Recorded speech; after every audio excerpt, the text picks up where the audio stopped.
கச்சத்தீவு இலங்கைக்கு சொந்தமானது, அது ஒருபோதும் இந்தியாவிற்கு வழங்கப்படாது என்று இலங்கை மீன்வளத்துறை அமைச்சர் சந்திரசேகர் திட்டவட்டமாக தெரிவித்துள்ளார். கொழும்புவில் செய்தியாளர்களை சந்தித்த அவர் இவ்வாறு கூறினார்.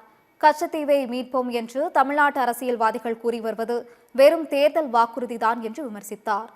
கச்சத்தீவு இலங்கை மக்களின் இறையாண்மை, அது ஒருபோதும் இந்தியாவுக்கு வழங்கப்படாது எனவும் கூறினார். உங்களுடைய படகுகள், தமிழ்நாட்டு படகுகள் இலங்கைக்கு வருகை தருவது அல்லது இலங்கையுடைய கடல் எல்லையை மீறுவது என்பது சட்டத்திற்கும் ஒரு நாட்டினுடைய இறைமைக்கும் முரணான விடயம் என்பது உங்களுக்கு தெரியும்.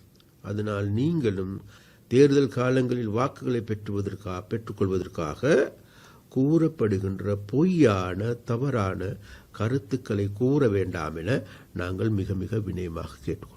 கச்சத்தீவு என்பது இன்றைக்கு இலங்கைக்கு சொந்தமானது, அது எங்களுக்கு சொந்தமானது. இலங்கையில் வாழுகின்ற 2,20,00,000 மக்களுடைய இறைமை அது. அப்ப அந்த இறைமையை பறிப்பதற்கான நடவடிக்கைகள் யாராலும் எடுக்க முடியாது என்பதை நாங்கள் இந்த இடத்தில் கூறிக்கொள்ள விரும்புகிறோம்.